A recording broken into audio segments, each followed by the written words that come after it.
muri Uefa Champions League.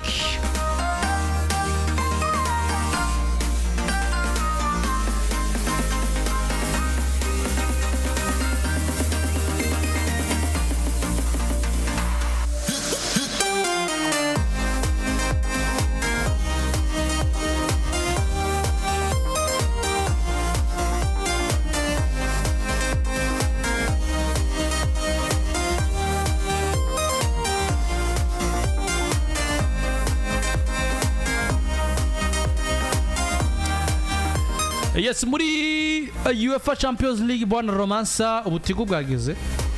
It's the day. The main events. The main event. Abajya abantu babagabo. None hatari bya bindi byo kuvuga ngo Brest iransinze ngo ejo nanje nzosinda Storm Grace. Oya, hano Tiper. Tipar. Tipar. Ratakaza urataha. Utakaje ugiye. Ngabo harimo retour. Apparently tuce tiganye. Ibyo tuzobivuga mu ndwiza. UEFA Champions League rero bamaze kuba baza n'inkino z'umunsi imbere yuko bwana Clovis tujana mu rukino rw'umunsi banza duhe inkino z'umunsi. Baduhe inkino zishika kuri zine zihari ziza kuba zikinwa amasaha abiri atandukanye mugabo zitatu zose za kwa zihora ku isaha imwe. Isaha imwe n'amanota 45 kipe ya Club Bridge iraza kuba yakiriye umugwi wa Aston Villa wa Marcos Asensio ameze neza cyane. Marcus Rashford na Axel Disasi kuva muri equipe ya Aston Villa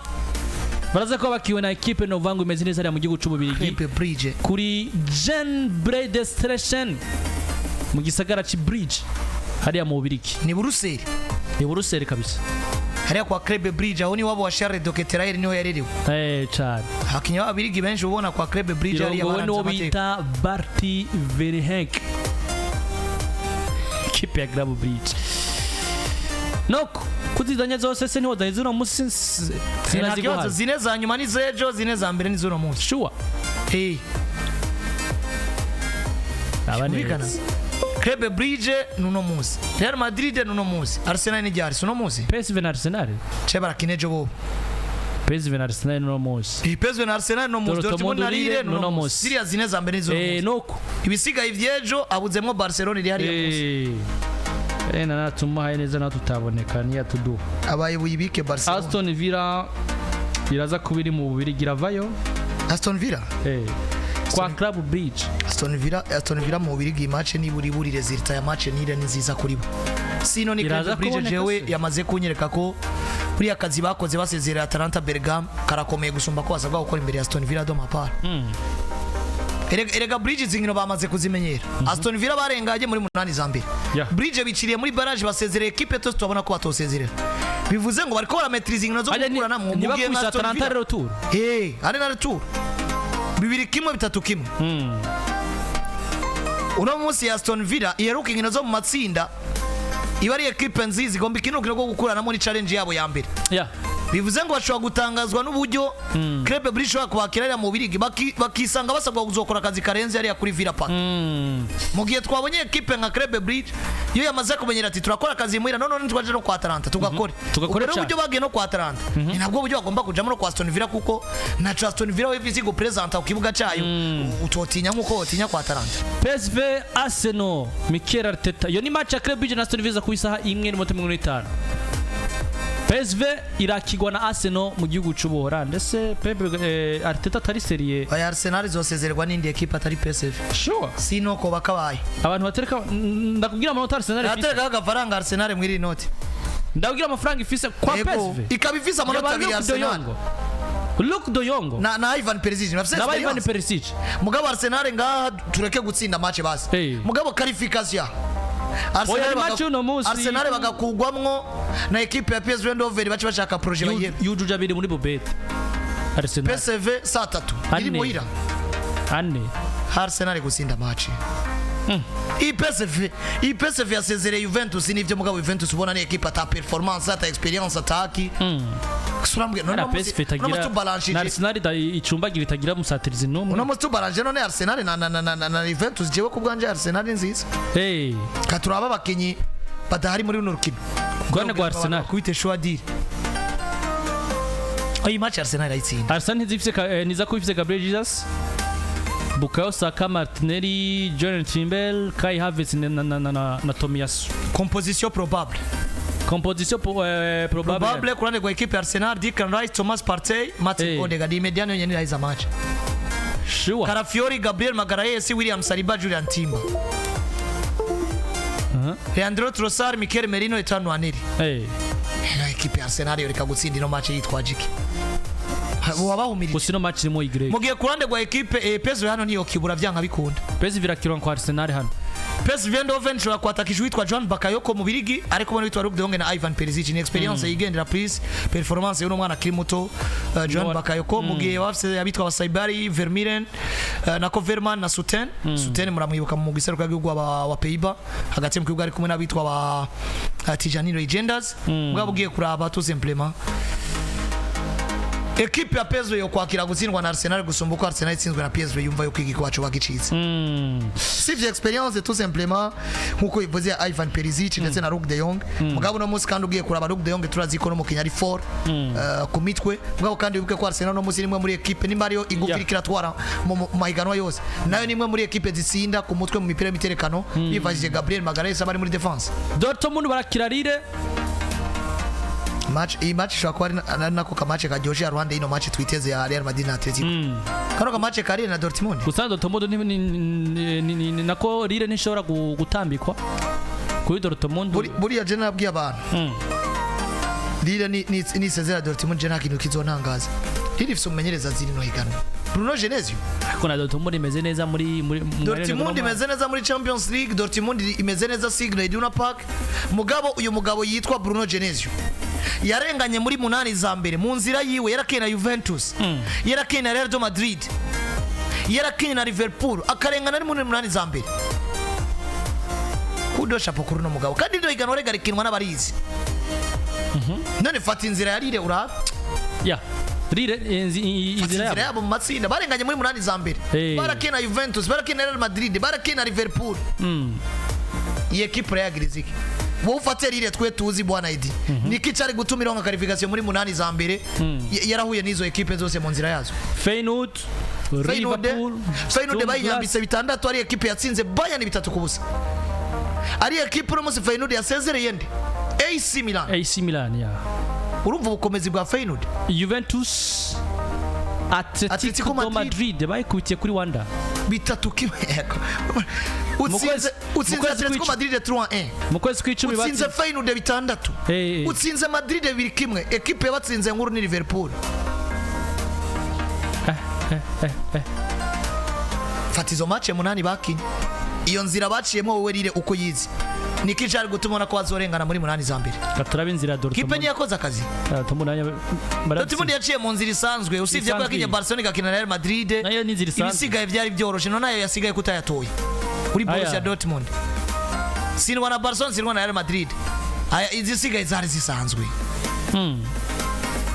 batsinze Sporting baratsinzwe na Bologna ewe mwabantu batsinda Shakhtar bakutwa na Barcelona batsinda Dinamo Zagreb za Sturm Graz ziraba equipe zari mu nzira zabo bagakuse ka Celtic uri kumwe na Celtic ni Club Brugge yaseze Atalanta bayitsindiye muri 3-0 watsinze Club Brugge na equipe irakubitwa watsinze Club Brugge watsinze Celtic watsinzwe na Real Madrid sinwa na Barcelona watsinze Sturm Graz watsinze Dinamo Zagreb yatsinzwe ibitsindo 9 na Bayern niki cyari gutuma atarengana muri munani za mbere paraporo ya riro no muzi yakina nazo zose dufate wakina Barcelona na Real Madrid nabo Madrid barakinayo kandi bayitsinze we yaragutsinze ico kutacumva utsinzwe na Liverpool wayisanze Anfield Road utsindi Atletico Civitas uno musi Borussia Dortmund nyuma yo guhura na Barcelona ikayitsinda Real Madrid ikayitsinda nizaye nguvu twari kwitega kuri Dortmund zo kuza gutsinda Atletico Madrid nizaye nguvu twari kwitega kuri Borussia Dortmund zo kuja gutsindwa ibitsindo biri munsi ya 3 kwa Liverpool riri rakomereza mi bero vyarire vyerekana ko ari equipe ifite umenyereza ametriza rino higanwa z'ukuntu rikina uti none hariya none bishura kugenda ukundi ko Dortmund Signal Iduna Park Dortmund irashobora guprofita muri no match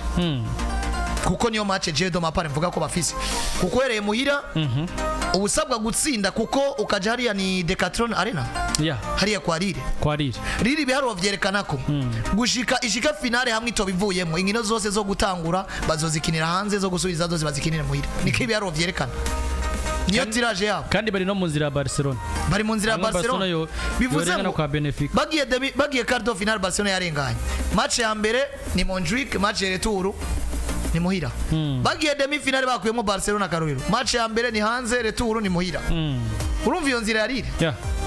iri mu nzira nziza iri maboko y'umugabo yazwize ya Bruno Genesio bo ivyizokora abantu bashobora kuvyita exploit mugabo ndavye ivyimaze gutanga numumenyereza nkaca ndaba muri knockout stage kiba gikenewe uyu ni Bruno Genesio yatsinze Carlo uyu ni Bruno Genesio afise mu mateka ko yatsinze Pepe Guardiola na Jose Mourinho afise imigwa atamayigo yarivize imbere y'ino ya zino equipe rero imbere ya Borussia Dortmund ifise girasinda vyemera na Kovac acirondeza nyuma yo gusubira nuri Sahin mugabo statistique zabo zidahoza ko ariko ari equipe doma par nanji goye gukina nayo kuko yatweretse ko uburyo Dortmund itwara muri champion naho bisaniye n'uburyo itwara muri Champions League ni isaha zine Dortmund baraza ko bakiye kuri Zigndunabak equipe ya Rire mu gihe since ino match muzungu yayisoroye Atletico bayahayane Real Madrid bayangaye rimwe n'ibice 9 Bubeti utsinzura ro kandi nta kintu na kimwe ushobora gukora ku buryo utohomba ushaka gukina equipe y'inota rimwe ugahomba wakinye ya 10 ugatsinda nta kintu na kimwe cotuma jewe ndabivugiye kuri mikro nta kintu na kimwe cotuma simvuze ngo uhomvye undondere canke iki mugabo turazi ko muri Bubet utsinzura ro nka kugerageza amahirwe nta kintu na kimwe cotuma amafaranga 10,000 jewe nayatereka kuri equipe ya Atletico Madrid no munsi none mwibaza ngo ndikwabe amanota ne kuri equipe ya Atletico Madrid gutsindira Real Madrid de Santiago Bernabeu reka ndamuye Clovis ashaka nashire ko mwibaze ngo ndikwabe screenshot nkozo bunyene Kuzungu yakoze ibyaro bimeze gute none se reka ndakwereka mugavuga buhoro ntavyumve bacagabano naho Atletico Madrid yo bitotsinda Madrid canke bakanganya mugabo 4 points imbere ya Atletico Madrid ibihumbi jana urajya bimwe majana n'abantu barahapfira wana bimwe biba byanditse ku modoka ati banyamakinga tituje tipe bano ba Bubet ndabahaye Clovis arabe inbox ni matches 3 atanguye Dortmund ari Dortmund c'est 1.66 Rire ifise 5.53 match ya kabiri uno munsi ari mu wiki Real Madrid na Atletico Madrid ifise 1.91 Atletico Madrid ifise 4.22 match ya gatatu PSV Arsenal ifisane Arsenal rimwe nako Arsenal abiri giyo muri Bubet match ya Madrid iri hagati uyise umuganuro ukombinyerire Atletico na Arsenal shakureka kubikombina rega fata equipe ya Rire uye gutsinda cyaye kunganya kubuginganije aho double chance ya irafise niburi burabiri sivyo fata equipe twa Atletico Madrid uye gutsinda cyaye kunganya niburi double chance ya birafise 1.8 cyangwa 1.9 fata Arsenal uye gutsinda double chance ya Rire double chance ya Atletico Madrid double chance ya Rire wazifisa ngahe habiri n'ibice 37 double chance ya Atletico Madrid reka ndakurabi gutsinda cyaye kunganya aho ni muri Bubet titush tiganya XD ya Atletico ifise rimwe n'ibice 99 ndavuga ngo XD ya Rire na XD ya Atletico Madrid deja zirakwizana kongera ko abiri ya Arsenal aca amanota 8 ku 1080 uzobu yari cyane nimumbwire ngo iburisire canke niki mugabo statistiquement ibi ni ibintu ushobora kugerageza uri umuntu atigira utabigerageje bikaba nuze kuvuga ngo azare ngo yari yambwiye ibiri ibi bitabaye naho reality ya football iyo ni Bubet code panaje ni PJFM ni munafise konti ya Bubet twandikire kuri 32 none nka match ya Atletico Madrid na Real Madrid ku bice byinshi kwijana si match nire izi match nire ku bice byinshi kwijana 3.86 x Songa gutanga umwaka twigira muri make muri match za kuba ibahuza abantu ndabwiye nimudafise code parrainage nyandikira kuri WhatsApp ni 60 43 45 80 mufashe kugura WhatsApp wiri amafaranga n'umuzungu Bubet sinzura ronka nimero ya mbere application tafise ndayiguha code parrainage ndanabigufasha kugira ngo ku munsi w'ejo uzombwira uti akira nawe ifana akoze akazi kameze neza cyane gose. Real Madrid kuri Santiago baraza kuba bakira equipe ya Atletico do Madrid muri derby Madrid ariko muri UEFA Champions League. Ni kilometero 15 uvuye Riyadh Metropolitano ja Estadio Santiago Bernabeu iminota 18 uva Riyadh Metropolitano uja kuri Estadio Santiago Bernabeu abana babanye 15 km ni nkaye Bujumbura 15 km ni mu Kanyosha no mu Kinama hari 15 km nziri birakwira Kanyosha Kinama ntizikwira abashoferi batubwira 15 km Kinama Kanyosha ni ibirometero bingahe varia uduga ruguru cyane. Ni match bwa mbere jewe no munsi ubaye umwaka jewe reka ndabivugire kuri mikro mbonye Atletico Madrid ntari bwigere mbona nahito twari igikombe mugabo no mwaka Jemvis Atletico Madrid kinyamupira nka equipe nziza paraporo y'indi myaka ibyo ndabivuze kubera iki equipe no munsi irakina equipe no munsi iratsinda equipe nkuru equipe no munsi iri muri course au titre ikinizira n'ubu nzobisubiramo Diego Pablo Simeone afite ubwoba imbere y'ino migwi ikoresha mind game nka Real Madrid na FC Barcelona. Nico kintu no musa Atletico iri kuzi. Nico kintu Atletico jembo ni kirazira. Ufise umuke Julian Alvarez no musi yamaze kwa kwiza ibisindo 21 nk'ivyo umugabo azwi izina rya Jande. Umusore wabo w'umu legende Luis Suarez yasinze muri saison yiwe ya mbere nawe muri equipe ya Atletico Madrid. Bivuze ngo Atletico Madrid yamaze kubironka grand joueur. Nabo botakaza Griezmann. Contre equipe ya Real Madrid. Ikintu conyene ca mbere Madrid ifise muri rino iganwa ni iganwa ryabo ico tucemeranye nawe uzana umwana wo muri Castilla arazi gukina Ligue des Champions yambaye mayero de Madrid ico bivuze gusumba na Karima Kabo muri match wa Atletico Madrid akomeye na Karima Kabo mugaba Karima Kabo rero nani twabonye Madrid isindwa igatsindwa muhira na Ajax Amsterdam iyo equipe iri mu bihe bibi tuvyemeranye jewe narabonye Madrid safaringa mu myaka 5-6 yeze ngabo sinibaza ko twari bwabone Madrid igomba safaringa ku rwego turiko turayibona ko muri no saison idafise Ceballos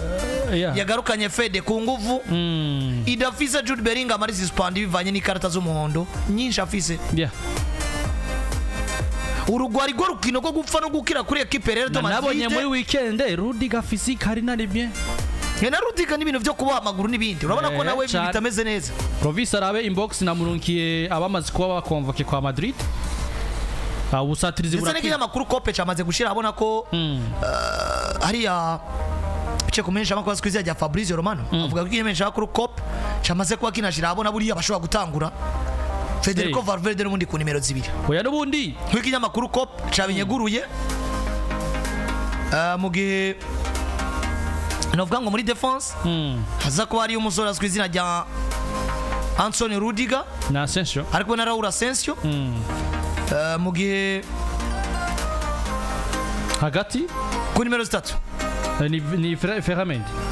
ku nimero 3 no umusore azwi izina rya Ferramendi hagati mu kigo Aurelien Jean Chouameni abangabangana n'uwitwa Eduardo Camavinga, Brahim Diaz ku nimero 10 noneho Mbappe na Vinicius na Rodrigo Goes bagaca basatira. Arabe Clovis muri inbox na namurunkiya ko abona bari convoke basoze kuva ku munsi we abona ku munsi we jere kinyamakuru press conference ya Carlo Ancelotti ari kumwe na Vinicius Junior mu gihe nkuko bivuze kinyamakuru Cop cyo canyeguriye ko Federico Valverde agomba gutangura ku nimero 2 Rudiger na Asensio mutima wa defense Mendy ku nimero 3 Chouameni Camavinga ndetse na Brahim Diaz hagati mu kibuga mugihe musatirizi Mbappe Vinicius Junior ndetse Rodrigo Goes nabo jewe do mapari na jembo na fisi nabo ntabandi none ugomba agarukana araba muri axe kandi abico batumwa no gukina match yo gufa no gukira kuko ibyo muri match retour ntawe wizi Camavinga Chouameni Rudiger bafite kata z'umuhondo bagahabwa yindi barabasuspend bari avert ibaze rero context yo n'ubundi Madrid ishobora gukinamwo match retour Clovis na nyarukani aba 11 bari probably kuko bafatanye n'aba Atletico Madrid turabe ibindi muraza kuyibabwira mu ijoro nizere ko muza kubiza ko muri tapive tuza kwa tuyabwira ariko niko nagenda ndakwereka amariske akomeye cyane none amariske akomeye cyane kabisa Atletico Madrid bose barahari ndabira rero uno musi Chouameni na Camavinga bagomba gukoreshwa nk'abakinyi bo gupfa no gukira kuko nta Ceballos office Federico Valverde warufise yo kokipa hagati mu kibuga agomba gukina ku ruhande rw'inyuma ko nta Carvajal rufise kandi Vasquez nameze neza ku rukino nkuru. Ibaze carton jaune ya Chouameni, Kamavinga canke Rudiga umwe muri abo match retour rakiniki kuri Civitas. Ibaze nka carton jaune ya Kamavinga match retour uzocutitiraritsa umugabo yitwa Luka Modric ivyanka bikuru ku nguvu. Nutamutitiraritsa uzocukinisha Chouameni na Jude Bellingham na Brahim Diaz. Ibaze iyo mediane ya Brahim Diaz na Jude bose bazokina ari gusatira imbere Atletico Madrid ifise ba Doporo wabasekana mu gihe adversaire bo office warning ku mukinyi umwe Jimenez. Erega Jose Maria Jimenez no musena ho yovamo kiriya kibanza umugabo yitwa Cremaro Rarengera cagikorokamo agacakina na no Robino Norma neza cyane. Axel Witsere ngahari yicaye kandi turabizi nivyo natari ku rwego rwa Jose Maria Jimenez kuko ari nta mu defenseur ya Atletico Madrid ndavyemeza kuri no mwanya ifise mwiza nka Jose Maria Jimenez mbaye nivyo ariko aratanga utakaje ikintu gikomeye mugabo nimba umutakaza ni buri hakabaho plan B y'umugabo witwa Cremaro Rarengera no musari mu rutonde rw'aba defenseur 10 beza muri La Liga bakira mutima defense agira ndwi amusubiriye si bibi mu gihe wowe ukibura Rudiga hariya ucuzana na David Araba ucugaruka na Chouameni muri axe centrale yagiye Chouameni nawe yo karata bayeri kandi probablement nimba ari match Madrid yagira akine bisa bakinyi bakifise carton jaune bakigengesera bakagira gute uno munsi biragoye kwigengesera ku bice byinshi kwijana Chouameni, Kamavinga, Rudiga umwe muri bo ico nangaza nuko iyi match yohera 5 mwariye carton jaune izotuma basispandi kuri match retour mwabo. Ino match tuyitege nkuko ari match sanzwe iba ya derby Madrid canke se match zabahuje no mwaka canke se tugiye kona urukino ruza mu yindi shusho. Ni derby bwa mbere nikizovaho ariko kandi n'umwanya wa revenge kuri Atletico Madrid. Ni sezo jewe mbona kwiseza ari Atletico Madrid yo gutsinda Real Madrid kuvaho vyakagorani. Performance nziza bahuye na Madrid iri mu bibazo abakinya shwa kwa suspend match retour condition bakinye mu match yale ntiziba arizo bakina mu match retour kuja Estadio Santiago Bernabeu kwa mwene higanwa ugatsindigwayo ukabugivisa amahirwe yo kugira remontada muhira ivyo vyose biraza bitwereka ngo uyu mwaka jewe do mapar ni match ya Ligue des Champions ivyo kandi utsinzwe utaha mugabo ni match ibero vyose vyerekana ko Atletico Madrid no mwaka ushobora kuba ari gwabo muje no kuba favori bagakuramo equipe ya Real Madrid. Ni muri make ni match utubwiye uburyo tudusha kwise ariko nako mutubwiye kurara aba 11 ba Madrid bashobora gutangura ihindukiza n'amaso kuri bench ntabo ni Fran Garcia ashobora gusubirira Mendy ni Modric ibaze kuzana Vasquez ukuyeho Fede nko kuri zibiri canke ukuyeho mu mediateur kugira ngo Fede aduge hagati Modric Arda Güler hamwe na Shey wa Miranda na Araba mwisi match Mogiunda fise Soros match bigoye ukaramprasa ugaca ukorokana umwana yitwa nde Kamavinga na Rodrigo Gozi ico gihe ubivuze neza Julian Alvarez atangura na Griezmann ufise Soros agikoroka mganja Griezmann acaguhitana ufise aba defenseur bahungabana nuno munsi umugabo witwa Diego Pablo Simeone ndamwagiriza ko kuri match ya Barcelona buriya Soros yaramujyamiye iriya match ya 4-2 partout Soros itangwe canka kayigira gwera nko ku 45 Barcelona ku Barcelona irigo Martinez bariko bafisa akazi gakomeye n'umwataka ari for afise inguvu muremure anyaruka atera cyane mwigora ndafa gutera hagati mu kibuga raho ubufise Pablo Barrios ubufise Rodrigo Dopor ubufise Juliano Simeone na Rino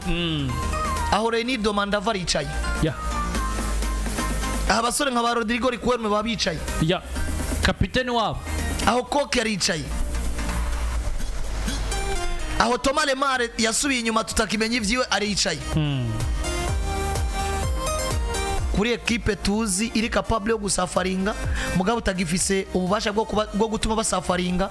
hano titwaje Mbappe na Vinicius na Rodrigo nk'abakinyi bashobora kugutsindira match facile ba mu buryo utari witeze kubera yuko bafise ico bari nta nikindi kintu Madrid ifise cyo kwitwaza hano twitege bande mu kibuga hagati ku mpande zose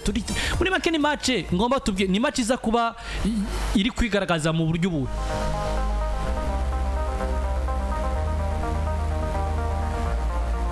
vuze kwigaragaza no munsi uravuga ati dushaka kwitega retour y'abakinyi ba Madrid nyuma y'ibihe bari kucamwo imvune n'ikiriki zo ari surprise atari kuri munsi dushobora kugaza ndashobora kwitega cyane abakinyi runaka ba Atletico Madrid kuri munsi ushaka gufata ukiro bivanye na equipe ya adversaire statistique mu rukino rwa tugomba kwitega Julian Alvarez gusumba Mbappe kuko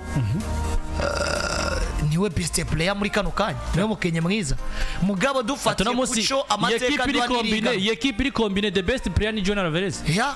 nkuko twigeze kwa duvize Atletico Madrid ya Antoine Griezmann no duvize Atletico Madrid yandi ya Julian Alvarez kubice byinshi kwijana adebloka situation yose mugihe muno muzi abantu tucibaza dufise Madrid ya Vini canke ya Mbappe canke ya Rodrigo